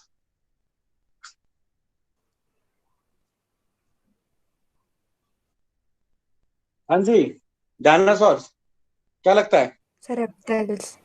रेप्टाइल्स है भाई। डायनासोर क्या है, आप इमेजिन करो, छोटी छिपकली बड़ी हो गई, ठीक है ना, वही है डायनासोर। मतलब कि आप समझो कि क्रोकोडाइल और लिजर्ड के बीच का कहीं पे स्ट्रक्चर है, बहुत ही बड़ा खतरनाक सा, वही डायनासोर है। तो डायनासोर पर रेप्टाइल्स एक्चुअली, ठीक है ना। तो डायनासोर की अगर मैं बात करूँ या क्रोकोडाइल की बात करूँ, दोनों में ही आपको क्या मिलेगा? गिजार्ड मिलेगा। गिजार्ड क्या है इनके लिए? देखिए, जनरली आप देखोगे ना डायनासोर या क्रोकोडाइल को, ये पूरा का पूरा जो इनका प्रे रहता है उसको पूरा ही निकल लेते हैं, दांतों से उसको घायल घायल करेंगे, फिर पूरा ही उसको निकल जाएंगे। तो वो स्टोर हो जाएगा जाके इनके पेट में, और उस पेट को क्या बोल रहे हैं? गिजार। अब गिजार जो ग्राइंडिंग के लिए, अब जो आधा अधूरा जो भी इन्होंने चबाया, चबा के पेट में रख लिया, पेट में इनके ना गिजार रहता है। गिजार में क्या है ना, इन्होंने पहले ही कुछ पत्थर खा रखे होते हैं, कुछ पत्थर ये पहले खा रखे होते हैं, और वो पत्थर शार्प हो जाते हैं, पॉइंटेड होते हैं, और इनका गिजार्ड ऐसे ऐसे ऐसे ऐसे ऐसे मिक्सी होती है, ऐसे ऐसे ऐसे मूवमेंट शो करता है। वो पत्थर होते हैं अंदर, वो पत्थर फूड के साथ रगड़ते हैं, और वो फूड एकदम मिक्सी की तरह काम करता है इनका पेट, और वहां पर मिक्सर ग्राइंडर की तरह फूड ग्राइंड हो जाता है। तो जो ग्राइंडिंग का जो बाकी का प्रोसेस है उनके गिजार में होता है। तो ये प्रॉपर्टी रेप्टाइल्स की है, ये बर्ड्स में भी आपको देखने को मिलेगी, ठीक है ना। ये आपने कॉकरोच में भी देखा था, ये रेप्टाइल्स में भी है, और ये सेम चीज आप कहाँ देखेंगे? बर्ड्स में भी देखेंगे। तो बर्ड्स में भी गिजार्ड होता है, जहाँ पे ग्राइंडिंग का फूड होता है। बर्ड का ख्याल अलग है, बर्ड्स का सीन ये है कि बर्ड्स के पास दांत तो है नहीं चबाने के लिए, तो सारा का सारा जो मैकेनिकल डाइजेशन है वो गिजार्ड में होता है। रेप्टाइल्स का थोड़ा वो दांतों से जाता है, बचा कुचा बाकी पेट में जाता है। अब जैसे कि मैंने आपको एम्फीबियंस में बताया था, ये बताया था कि एम्फीबियंस के जो दांत है वो कैसे होते हैं? एक्रोडॉन या प्लूरोडॉन,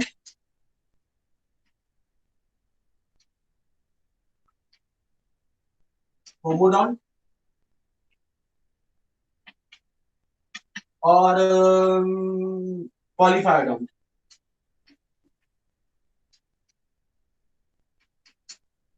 बेटा ये बात हुई थी क्या पहले एम्फीबियंस के बारे में? ये बताया थे पॉइंट्स एम्फीबियंस के बारे में? No sir.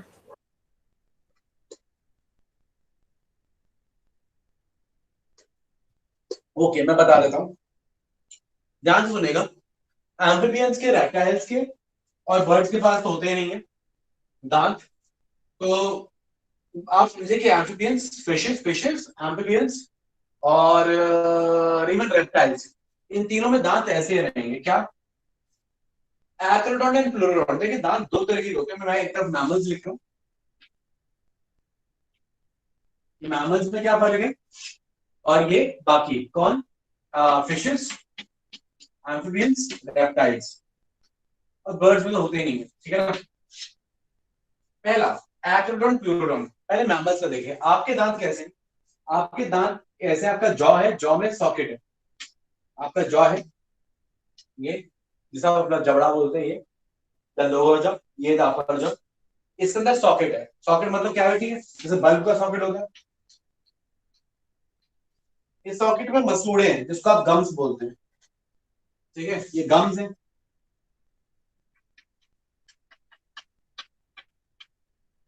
गम्स यानी मसूड़े। और फिर उस गम्स के अंदर, गम्स के अंदर क्या है, आपके दांत, ठीक है, ये ठीक।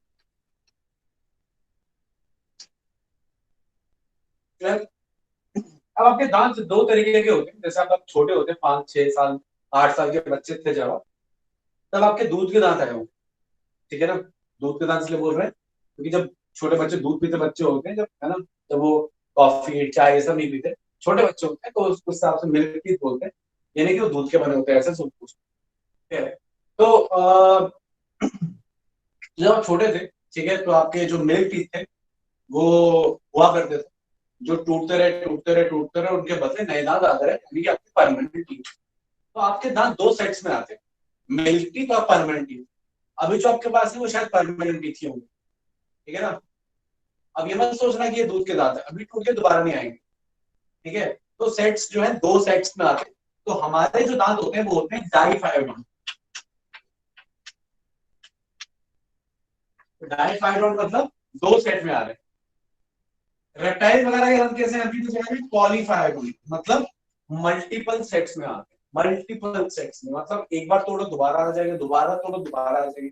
मतलब तुमने सोचा कि तुमने किसी रेप्टाइल के मुक्का उक्का मार दिया, उसके दांत तोड़ दिए, तो तुमने उसका नुकसान कर दिया, नहीं, वो दोबारा ग्रो कर जाएंगे। लेकिन किसी ने तुम्हारे मुक्का मार दिया, तुम्हारे दांत टूट गए, अभी वाले दोबारा नहीं आएंगे। तो याद रखना कि तुम्हारे दांत दो ही सेट में आते हैं, ठीक है, डाइफाइडोन, ठीक है।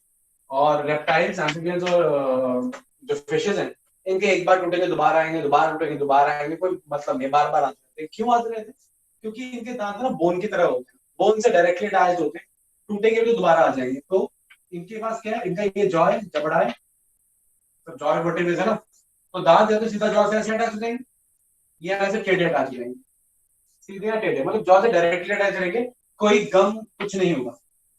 तो जो गम्स होते हैं ना, गम्स को हम थीका भी बुलाते हैं, क्या बुलाते हैं, थीका। तो गम्स को थीका बुलाते हैं। तो ह्यूमन के जो टीथ होते हैं उसकी दूसरी प्रॉपर्टी है कि वो थीकोडोंट है, यानी सॉकेट, सॉकेट में गम्स, गम्स में टीथ, थीका में दांत, तो थीकोडोंट। लेकिन रेप्टाइल्स वगैरह के दांत कैसे, एम्फिबियंस के भी, फिशेस के भी जॉ से सीधा अटैच, सीधा डायरेक्टली ऐसे अटैच तो एक्रोडोंट, सीधा अटैच तो एक्रो, और टेढ़े अटैच हो गए तो प्लूरो। मतलब गम्स के अंदर नहीं है, जॉ से डायरेक्टली अटैच है, सीधे तो एक्रो, परपेंडिकुलर तो एक्रो, टेढ़े पड़ गए, एंगल पड़ गया थोड़ा सा, ठीक है ना, साइन थीटा बनाना पड़ा या फिर टैन थीटा बनाना पड़ा, तो फिर प्लूरो, ठीक है, या थोड़ा टेढ़ा हो गया, तो एक्रो प्लूरो जैसे भी है दांत रहेंगे इनके, मतलब जॉ से directly attach, not theco, theco mammals की बात, ठीक है। तो theco mammals, acro pleuro reptiles, reptiles, amphibians and fishes, diphyodont mammals, polyphyodont, ये समझ में आ गया।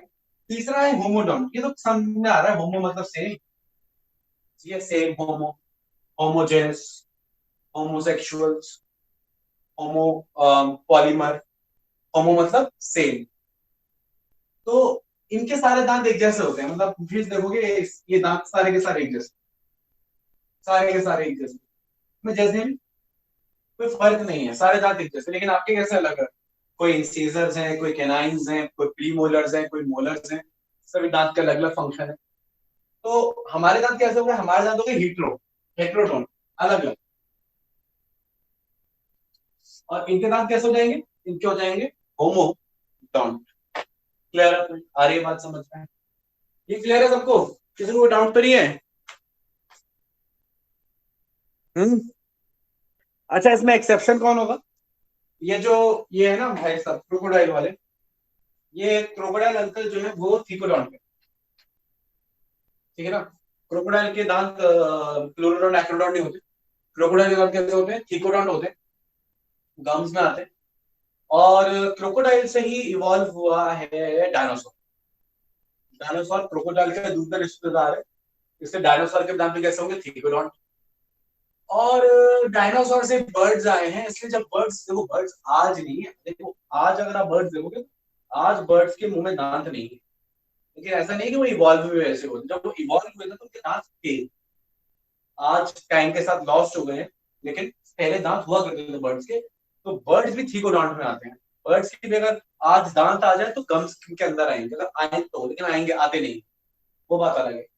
खैर, तो याद रखिएगा कि क्रोकोडाइल्स और डायनासोर ये सब जो थे, डायनासोर क्रोकोडाइल के ही दूर रिश्तेदार है, और बर्ड्स डायनासोर के रिश्तेदार है।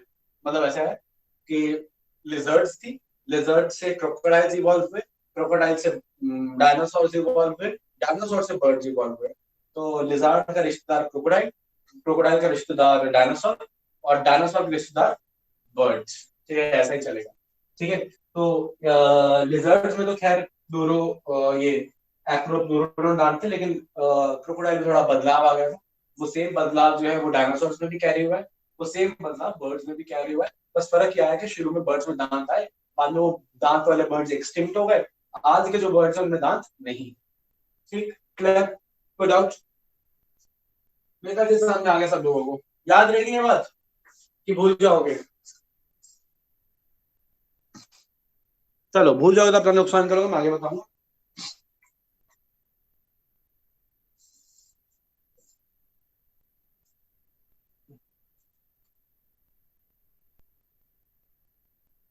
आगे बात करते हैं। आगे हमारे पास डाइजेशन के बाद जैसे पर रेस्पिरेटरी सिस्टम है। रेस्पिरेशन में कुछ भी मुश्किल नहीं है, रेस्पिरेशन आपको बस याद रखना है कि ये लंग से रेस्पिरेट।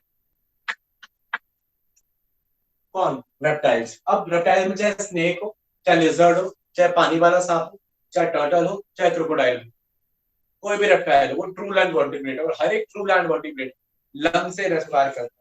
मतलब मैमल्स भी लंग से रेस्पायर करते हैं, बर्ड्स भी लंग से रेस्पायर करते हैं, रेप्टाइल्स भी लंग से रेस्पायर करते हैं, कोई गिल्स नहीं होता। ठीक है? हाँ, टर्टल्स आप कहोगे कि सर वो तो पानी में डीप रहते हैं, तो वो डीप पानी में चले जाते हैं, इतने पानी में रहते हैं, तो वो फिर लंग से कैसे रेस्पायर करते हैं? तो देखिए क्या होता है ना कि टर्टल्स अपना मेटाबॉलिज्म स्लो कर लेते हैं, तो एक बार सांस भरते हैं, ऑक्सीजन धीरे धीरे धीरे धीरे धीरे धीरे इस्तेमाल करते हैं। अब धीरे धीरे ऑक्सीजन इस्तेमाल करते हैं तो ज्यादा देर के लिए उनका काम चल जाता है, फिर जब जरूरत पड़ती है ऊपर आते हैं, फिर सांस ले लेते हैं। प्लस उनका जो क्लोका होता है बहुत ही पतला होता है, थिन होता है, उनके क्लोका से थोड़ा सा एक्सचेंज ऑफ एयर हो जाता है, थोड़ा सा, है ना? वो थोड़ा हेल्प कर देता है ना? पानी वाले सांप के साथ भी ऐसा ही है। ठीक है, तो बट मेन जो रेस्पिरेटरी स्ट्रक्चर है वो लंग्स से रहेगा, याद रखिएगा कि रेप्टाइल्स रेस्पायर बाय लंग्स, चाहे वो पानी वाले ही रेप्टाइल्स क्यों ना हो। ठीक, क्लियर? Very good. नाउ आगे बात करते हैं। आगे रेस्पिरेशन के बाद तो क्या आएगा? सर्कुलेशन। आई सर्कुलेशन में आपको बता दूं, फिर आप मुझे बताना है कि आपने क्या डिफरेंस नोट किया। टू चैम्बर्ड हार्ट है, ऑरिकल ऑरिकल, एक ventricle, oxygenated blood, deoxygenated blood जाएगा, तो सॉरी जाएगा मिक्स ब्लड।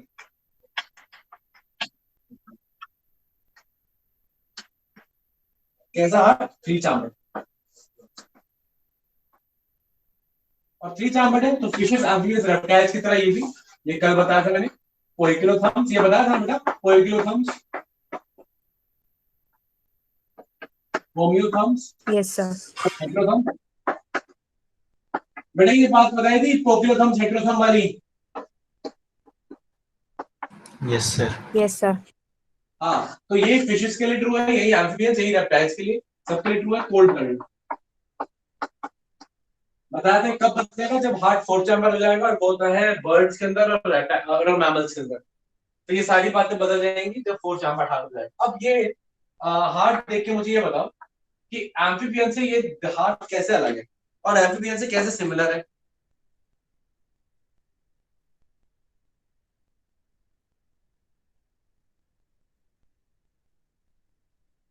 क्या लगता है? मैं थोड़ा आपके लिए जूम कर देता हूँ, ध्यान से देख के बताओ। एम्फीबिया का डायग्राम भी देखो और देखो क्या अलग है इसके हार्ट में और एम्फीबिया के हार्ट में। ये शायद मैंने डिस्कस किया है आप लोगों के साथ।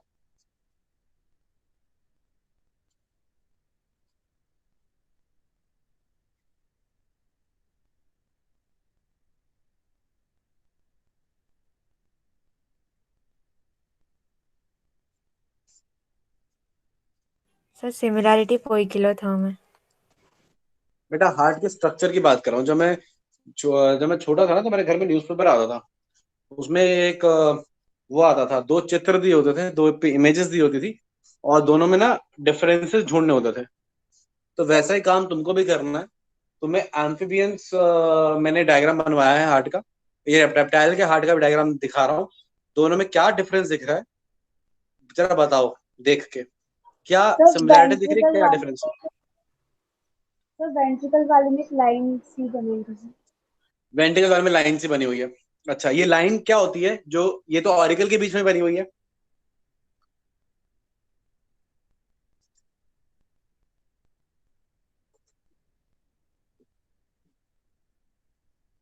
बेटा ये अर्थों में जो लाइनें बीच में ऐसे पार्टीशंस थे, अर्थों में जो पार्टीशंस थे उस पार्टीशन को क्या कहते थे?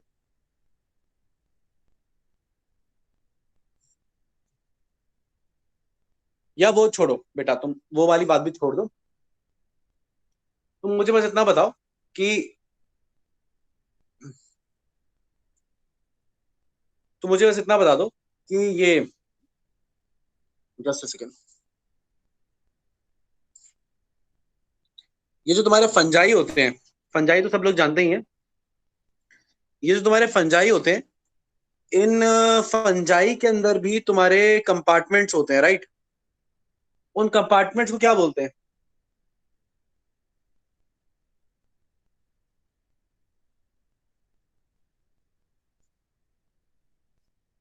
बेटा फंजाई आपको दो तरीके के मिलेंगे ना, एक तो ऐसे वाले बिना कंपार्टमेंट के, एक कंपार्टमेंट के साथ। इन कंपार्टमेंट्स को क्या बोलते हैं बेटा? What are this compartment known as? Stagnant बचे बेटा ये नाम सुना कहीं, सेप्टा है? सेप्टा नाम सुना है कहीं? कंपार्टमेंट को हम साइंटिफिकली सेप्टा बोलते हैं, सेप्टा। ठीक है, तो ये सेप्टा है, कंपार्टमेंट। अब देखो जरा ध्यान से, ये सेप्टा दो ऑरिकल्स के बीच में, इसको बोलते हैं इंटर ऑरिकुलर सेप्टा। अगर इंटर ऑरिकुलर सेप्टा होगा तो हार्ट के ऑरिकल्स दो हो जाएंगे। इंटर वेंट्रिकुलर सेप्टा होगा तो वेंट्रिकल्स दो हो जाएंगे। मैं आपको बता दूं, पे अटेंशन, मैं आपको समझाता हूँ, पूरा ध्यान से समझेगा फटाफट से। मैं चार डायग्राम्स बना रहा हूँ।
हाँ बेटा, ये 4 हार्ट है, ये फिशेस, ये एम्फीबियंस,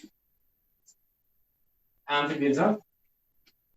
ये रेप्टाइल्स, ये एप्स यानी बर्ड्स, एंड ये मैमल्स।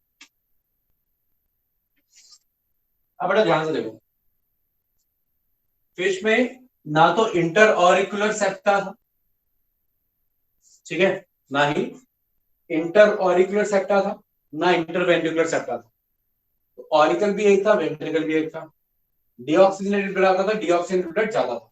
ये फिश का आहार। फिर क्या हुआ, इंटर ऑरिकुलर सेप्टा आ गया, ऑरिकल 2 में डिवाइड हो गए, तो 2 ऑरिकल हो गए, 1 वेंट्रिकल हो गया, हार्ट हो गया 3 चैम्बर। ये है एम्फीबियंस का हार्ट। एक तरफ से ऑक्सीजनेटेड ब्लड आ रहा था लेफ्ट साइड में, राइट साइड में डीऑक्सीजनेटेड, बाहर जा रहा था मिक्स। ये एम्फीबिया का हार्ट। रेप्टाइल्स में भी सेम ही है, एक इंटरऑरिकुलर सेप्टा है जिसकी वजह से 2 ऑरिकल है। इंटरवेंट्रिकुलर सेप्टा बेटा इसमें थोड़ा सा डेवलप हो गया, हल्का सा डेवलप हो गया, लेकिन पूरा नहीं हुआ। क्योंकि पूरा नहीं हुआ तो वेंट्रिकल एक ही है, लेकिन पार्शियल इंटरवेंट्रिकुलर सेप्टा है, नॉट फुली बट पार्शियल। पूरा कब होगा, अगले फाइलम में, that is birds and mammals. या एक एक्सेप्शन है, क्रोकोडाइल। क्रोकोडाइल में पूरा होता है। तो क्रोकोडाइल का हार्ट कैसा होता है, 2 ऑरिकल 2 वेंट्रिकल। बर्ड्स का हार्ट कैसा होता है, 2 ऑरिकल 2 वेंट्रिकल। मैमल्स का हार्ट कैसा होता है, 2 ऑरिकल 2 वेंट्रिकल, क्योंकि इंटर ऑरिकुलर सेप्टा भी है, इंटर वेंट्रिकुलर सेप्टा भी। तो बस यही डिफरेंस है कि ये छोटी सी लाइन जिसने पहचानी है, लाइन एक्चुअली इंटरवेंट्रिकुलर सेप्टा है, जो पार्शियली डेवलप्ड है रेप्टाइल्स के अंदर। तो रेप्टाइल का हार्ट भी 3 चैम्बर्ड है, एम्फीबियंस का भी 3 चैम्बर्ड है, लेकिन फर्क क्या है, इसके पास पार्शियल इंटरवेंट्रिकुलर सेप्टा है। इंटरवेंट्रिकुलर सेप्टा रेप्टाइल्स के पास भी है, इंटरवेंट्रिकुलर सेप्टा एप्स और मैमल्स के पास भी है, लेकिन फर्क क्या है, रेप्टाइल्स का इंटरवेंट्रिकुलर सेप्टा आधा है, एप्स और मैमल्स का पूरा है, और पूरे हो जाने से इनके 2 वेंट्रिकल्स हो जाते हैं, और ऑरिकल्स तो शुरू से 2 थे एम्फीबियंस के टाइम से। तो एप्स मैमल्स में क्या होता है, इधर से ऑक्सीजनेटेड ब्लड आया, इधर से ऑक्सीजनेटेड ब्लड गया, बॉडी में घुमा, इधर से डीऑक्सीजनेटेड ब्लड आया, इधर से डीऑक्सीजनेटेड ब्लड गया, लंग्स के पास घूम गया ऑक्सीजनेट होने के। तो एक ही सर्कुलेशन में इधर से जाता है ऑक्सीजनेटेड, इधर से आता है डीऑक्सीजनेटेड। इसको बोलते हैं डबल सर्कुलेशन। इसको बोलते हैं डबल सर्कुलेशन। आता भी दो, जाता भी दो, आता भी अलग अलग, जाता भी अलग अलग। That is proper double circulation property of apps and mammals. Reptiles में क्या है, आएगा एक, आएंगे 2, एक ऑक्सीजनेटेड एक डीऑक्सीजनेटेड, जाएगा मिक्स होके, कैसा हो गया, इनकम्प्लीट डबल सर्कुलेशन। आएंगे 2, जाएगा एक। सेम एम्फीबियंस में आएंगे 2, ऑक्सीजनेटेड डीऑक्सीजनेटेड, जाएगा एक, कैसा हो गया, इनकम्प्लीट डबल सर्कुलेशन। और वहीं फिशेस में कैसा है, आएगा एक, जाएगा एक, सिंगल सर्कुलेशन। तो single, incomplete double, incomplete double, ये क्या हो गया, डबल सर्कुलेशन। तो ये है सर्कुलेशन के बारे में। बाकी आरबीसी वैसे ही है फिशेस जैसे, बाइकन्वेक्स, न्यूक्लिएटेड और बाइकन्वेक्स, न्यूक्लिएटेड एंड ओवल आरबीसीज। वो बात ट्रू रहेगी रेप्टाइल्स की। अब बाकी वही narrow range of temperature tolerance, temperature बदलेगा, बाहर पे डिपेंडेंट होगा, एक्टोथर्म बदलता रहेगा, फ्लक्चुएट करेगा, heterotherm, of course cold blooded can not regulate their body temperature. Clear, आ रही बात समझ में? तो ये है इसके सर्कुलेशन के बारे में बात। किसी को डाउट है तो पूछ लीजिए। कभी कभार क्या होता है ना, कुछ किताबों के अंदर, कभी कभार कुछ किताबों के अंदर, हालांकि गलत है, लेकिन कुछ किताबों के अंदर बोलते हैं कि 3.5 चैम्बर किसका है। तो जब कोई बोले 3.5 चैम्बर तो परेशान मत होना, वो इसको आधा चैम्बर काउंट कर रहा है, तो उस हिसाब से रेप्टाइल बोल देना, ठीक है, क्लियर। बस कभी क्वेश्चन आए तो, हालांकि याद रखना 3 ही होता है, आधा चैम्बर नंगो सेंस नहीं है, बट ठीक है, कभी कभार क्वेश्चन में पूछ लेते हैं। खैर, अच्छा, क्रोकोडाइल का याद रखना कि उसका 4 चैम्बर्ड हार्ट, ठीक है, क्लियर। उसके बारे में याद रखना कि क्रोकोडाइल का हार्ट 4 चैम्बर होता है, एक्सेप्शन होता है, बाकी 3 चैम्बर्ड ही रहता है। किसी को कोई डाउट?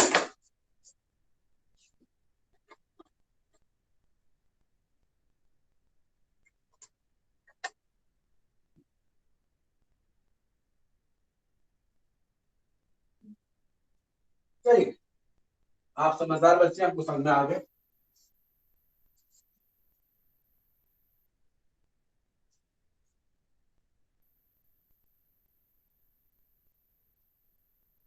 सर्कुलेशन के बाद हम बात करेंगे किसकी, एक्सक्रीशन की, जो आपको मैंने बता ही दिया। रेप्टाइल्स कैसे होते हैं, यूरिको टेलिको,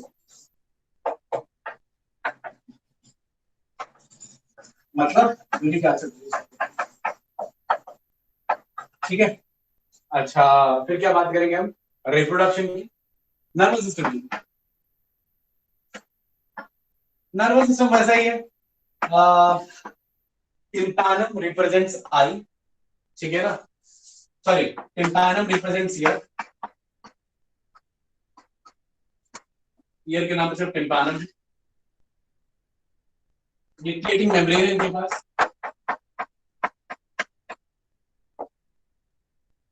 न्यूक्लिएटिंग मेम्ब्रेन होती है आई में। ये फिशेस की प्रॉपर्टी भी है, रेप्टाइल्स की प्रॉपर्टी भी है, एम्फिबियंस की प्रॉपर्टी भी है, बर्ड्स की प्रॉपर्टी भी है।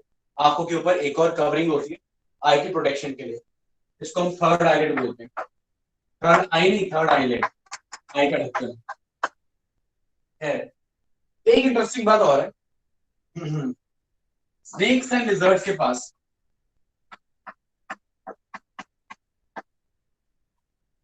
एक ऑर्गन है, जैकॉब्सन्स ऑर्गन।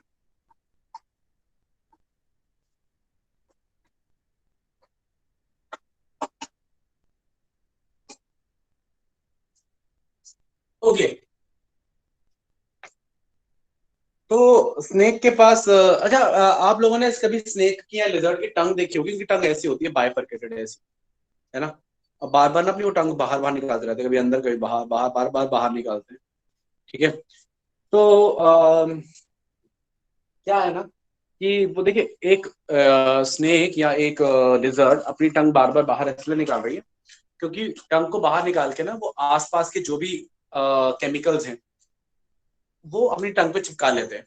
चिपका लिए, चिपकाने के बाद केमिकल्स को लेके कहाँ ले गए, मुंह के अंदर। मान लीजिए मुंह है, मुंह के अंदर टंग को ले गए, ठीक है, और फिर ऊपर चिपका दिया, ऊपर। जब आप मुंह बंद करते हो और मुंह बंद करके बैठे होते हो ऐसे, तो आपकी टंग भी तो ऊपर टच होती है ना। जो टंग रेस्ट करती है, जो आपकी टंग है ना, आपकी जो टंग है वो टंग भी ऐसे नीचे फ्लोर पे रेस्ट नहीं करती, वो मुझे ऊपर चिपक के रेस्ट करती है। अभी देखना, इमेजिन करना है कि आपकी टंग जो है वो एक्चुअल में ऊपर चिपक के रेस्ट करती है।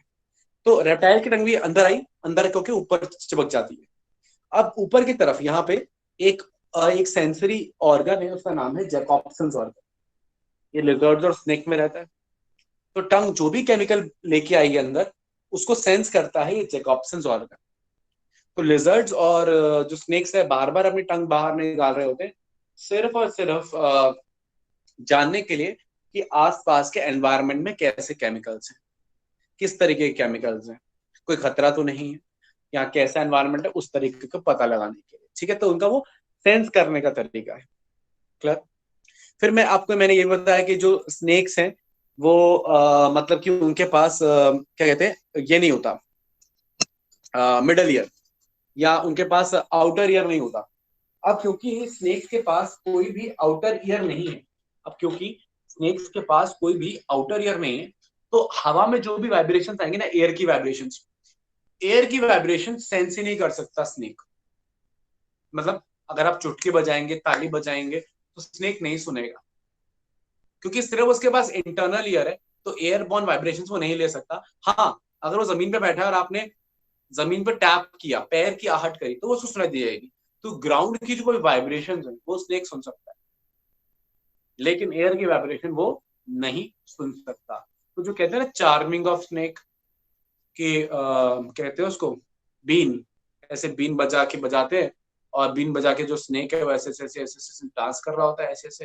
एक्चुअली वो जो स्नेक है वो बीन की आवाज पे डांस नहीं कर रहा, क्योंकि बीन की आवाज तो सुन नहीं सकता, वो तो बस बीन पे फोकस कर रहा होता है कि ये क्या है जो मेरे सामने आ गया, मुझे इस पर अटैक करना है। वो तो अटैक करने के लिए ना, इट इज फोकसिंग, वो ऐसे जाता है तो ऐसे जाता है, ऐसे जाता है, तो सुपेरा है उसको हिलाता रहता है बीन को, और स्नेक भी ऐसे हिलता रहता है फोकस करने के लिए कि मैं इस पे ऐसे अटैक करूं, ठीक है। और आपको लगता है कि वो बीन पे नाच रहा है, ठीक है। वो अगर वो बीन नहीं बजाएगा ना, मुंह में सिर्फ एक डंडी ले लेगा, डंडी हिलाता रहेगा, तो भी स्नेक नाचेगा। बैकग्राउंड में आप हनी सिंह का गाना लगा दो, ठीक है, तो भी वो ऐसे हनी सिंह के गाने में नाचेगा, ठीक है, बिकॉज वो सुन ही नहीं रहा क्या है, तो बस फोकस कर रहा है जो ऑब्जेक्ट मूव कर रहा है उसके ऊपर, ठीक है। तो because snakes can not listen their own vibration, इसलिए वो, लेकिन हाँ जो ग्राउंड की वाइब्रेशंस है वो सुन सकते हैं because they have only internal ear. तो ये इनके नर्वस सिस्टम के बारे में इंफॉर्मेशन है। और टंग के बारे में बताया मैंने, टंग केमिकल्स अंदर लेके जा रही है, जैकॉब्सन्स ऑर्गन है जो सेंस कर रहा है। ये लिजर्ड और स्नेक दोनों के लिए ट्रू है, ठीक है, क्लियर। लेकिन हाँ लिजर्ड के अगर कान की बात करें, लिजर्ड के बाद टिम्पैनम है, जस्ट लाइक एम्फिबियंस। तो रेप्टाइल्स में आप जनरली आप ये लिखेंगे कि tympanum represents ear, snakes are exception, ठीक है। अच्छा, और स्नेक के बाद लिम्स भी नहीं होते, तो टेट्रापोडा में भी एक तरह का एक्सेप्शन है snake, it doesn't have limbs, ठीक है ना। खैर, तो ये कुछ पॉइंट्स हो गए सेंसरी सिस्टम के बारे में। रिप्रोडक्शन की बात करते हैं। रिप्रोडक्शन में रेप्टाइल्स का फर्टिलाइजेशन इंटरनल है, मेल्स के पास पीनिस लाइक स्ट्रक्चर होता है और जनरली पेयर ऑफ देम होता है, ठीक है ना। पेयर ऑफ देम मतलब कि एक टाइम पे एक ही फंक्शन करेगा, लेकिन अगर एक फंक्शन नहीं कर रहा तो सेकंड वन इज अवेलेबल। तो there is a pair structure और पीनिस लाइक स्ट्रक्चर रहता है। एंड क्योंकि पीनिस लाइक स्ट्रक्चर है तो स्पर्म ट्रांसफर डायरेक्ट होते हैं फीमेल बॉडी के अंदर, इंटरनल फर्टिलाइजेशन होता है। और जो एग ले किए जाते हैं फर्टिलाइजेशन के बाद, फर्टिलाइज्ड एग ले किए जाते हैं एंड एग लेइंग है, ओविपैरस होते हैं। और कोई लार्वा नहीं आता, डायरेक्टली यंग वन आता है। मतलब अगर लिजर्ड का एग ब्रेक करेगा तो छोटी लिजर्ड निकलेगी, कोई इसमें लार्वा नहीं निकलेगा। स्नेक का एग ब्रेक करेगा तो छोटा स्नेक निकलेगा, ठीक है, जो सीधा ग्रो कर जाएगा, कोई लार्वा नहीं।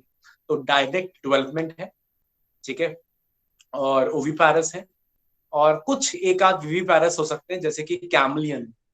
कैमलियन जो है, जिसको आप ट्री लिजर्ड के नाम से भी जानते हैं, कैमलियन इज विविपैरस। इवन जो वाइपर है, viper is a snake, it's a poisonous snake, vipera बोलते हैं, बड़ा फेमस है वाइपर, है ना, VIPER, that is a poisonous snake, ठीक है। Even cobra is poisonous and krait, Bungarus, ये एनसीईआरटी में एग्जाम पड़ेगा, ये भी पॉइजनस है। यही कुछ है जो लैंड स्नेक्स है जो पॉइजनस है, बाकी ज्यादातर लैंड स्नेक्स पॉइजनस नहीं होते। जैसे पाइथन, अजगर, वो पॉइजनस नहीं है, वो सिर्फ आपको खा जाएगा, वो आपको जहर से नहीं मारेगा। तो python is non poisonous, versus Bungarus यानी क्रेट या कोबरा या ये क्या नाम है इसका, ये वाइपरा, ये सब पॉइजनस स्नेक्स हैं। हालांकि लैंड स्नेक्स उतने पॉइजनस नहीं होते, मेनली पॉइजनस स्नेक्स होते हैं वाटर स्नेक्स, ये भी फैक्ट है। लैंड ये दो चार ही पॉइजनस हैं, ये वाइपर हो गया, कोबरा हो गया, बंगारस हो गया, यही सब है, ये गिनती के पॉइजनस स्नेक है। बाकी land snakes are not that poisonous. Main poisonous होते हैं वाटर स्नेक्स। 90% या 95% वाटर स्नेक्स आर पॉइजनस, ठीक है। और lizards are non poisonous. Lizard के तो ऐसे बदनाम कर रखा है, लिजर्ड्स पॉइजनस नहीं होती, चाहे वो आपकी ये गिरगिट हो, जिसको आप कैलॉट्स बुलाते हैं, द गार्डन लिजर्ड, ठीक है। ये गुस्से में लाल हो जाती है, उसको गुस्सा आता है ना, तो इसकी आधी बॉडी कलर चेंज करके लाल हो जाती है, ऑरेंज हो जाती है। इसकी लंबी सी पूंछ होती है, ऐसे पीठ पे ऐसे ऐसे स्पाइन्स निकले होते हैं, दैट इज कैलॉट्स, जिसको आप गिरगिट या बुलाते हैं। और कैमलियन, द ट्री लिजर्ड, जो रंग बदलता है, या आप कैमलियन की तरह रंग बदलते, कि हिंदी में बोलते थे गिरगिट का रंग बदलते हैं, बट गलत है एक्चुअल में। गिरगिट एक्चुअली वो कैलॉट्स है, वो रंग बदलती है लेकिन गुस्से में बदलती है, जब डराने के लिए, कोई उसको खाने आता है ना, उसको डराने के लिए, देखो मैं खतरनाक सी ऑर्गेनिज्म हूँ, बताने के लिए बदलती है कलर। कैमलियन एनवायरमेंट के हिसाब से कलर बदल जाता है, ताकि वो पहचाना जाना जा सके, इसको बोलते हैं कैमोफ्लेज, CAMOUFLAGE। फ्लैग होता है ना, फ्लैग झंडा, आगे उसके आगे ई लगा लीजिए, और camo, CAMOU, camo, FLAGE, fledge, camouflage मतलब रंग बदलना एनवायरमेंट के हिसाब से, ताकि आप पहचाने ना जा सको। जैसे ये नहीं होते आप आर्मी वाले होते हैं, ये लेह लद्दाख में जाओ, जब ये लेह लद्दाख की जो बॉर्डर हो ना, जहाँ बर्फ जमी रहती है, जब ये वहां निगरानी करते हैं तो ये व्हाइट कोट पहन लेते हैं, बर्फ जमी होती है तो व्हाइट कोट पहन के ना ये भी बर्फ जैसे हो जाते हैं। और ये जब ये जंगलों में पत्तों में छुपते हैं, तो ये अपने फेस पे ऐसे कैसे कलर लगा लेंगे, जैसे कि ब्लैक और ग्रीन और ये सब। और इनकी ड्रेस देखिए, आर्मी वालों की ड्रेस कैसी होती है, एकदम ऐसी दिखते है जैसे मिट्टी और घास हो, ताकि ये घास और मिट्टी में इजली नजर ना आए। इसको बोलते हैं कैमोफ्लेज, मतलब कि एनवायरमेंट के हिसाब से खुद को छुपा लेना, है ना। तो कैमोफ्लेज करते हैं कैमलियन, ठीक है। और एग्जांपल्स, लिजर्ड्स पॉइजनस नहीं, उनको बदनाम मत कीजिए, ठीक है, लिजर्ड्स पॉइजनस नहीं होते, एक आध लिजर्ड है जैसे कि अमेरिकन हेल बेंडर, वही है पॉइजनस, बाकी लिजर्ड्स आर नॉन पॉइजनस। ठीक है, और तो यही एग्जांपल है। टर्टल है, टॉर्टोइज है। टर्टल जो है, अच्छा टर्टल टॉर्टोइज में कैसे पहचानो, जो पानी वाला है वो टर्टल है और जो लैंड वाला है वो टॉर्टोइज है। पहचाना बड़ा आसान है, जिसके आपको ना ऐसे उंगलियां नजर आ जाए, है ना, उंगलियां मतलब लैंड पे चलने के लिए, वो टॉर्टोइज है। और जिसका हाथ ऐसा होगा ना सीधा, कोई उंगलियां नहीं होंगी, पैडेड फीट, ठीक है, डायग्राम देखना, वो टर्टल है। एनसीईआरटी में जो डायग्राम बना हुआ है ना, देखना ध्यान से, वो टर्टल बना हुआ है, उसकी उंगलियां नहीं है। ठीक है, तो उंगलियां हैं तो वो टॉर्टोइज है, और उंगलियां नहीं है, पैरेट फीट है, तो वो टर्टल है। पानी वाला टर्टल होता है और लैंड टॉर्टोइज होता है। खैर ये तो आपको समझ में आएगा। तो ये एग्जांपल्स हैं, और रिप्रोडक्शन के बारे में आपको बता ही दिया। इतना ही है रेप्टाइल्स के बारे में, और अगली बार बर्ड्स के बारे में और मैमल्स के बारे में पढ़ेंगे, तो हमारा एनिमल किंगडम जो है वो पूरा हो जाएगा। ठीक है, किसी को डाउट है तो पूछ लीजिए, वरना मेरी तरफ से क्लास खत्म हो गई है।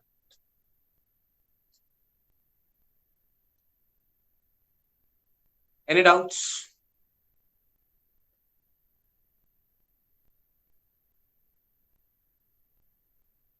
चलिए, डाउट नहीं है तो will see in the next class. Thank you very much, all the best, keep studying.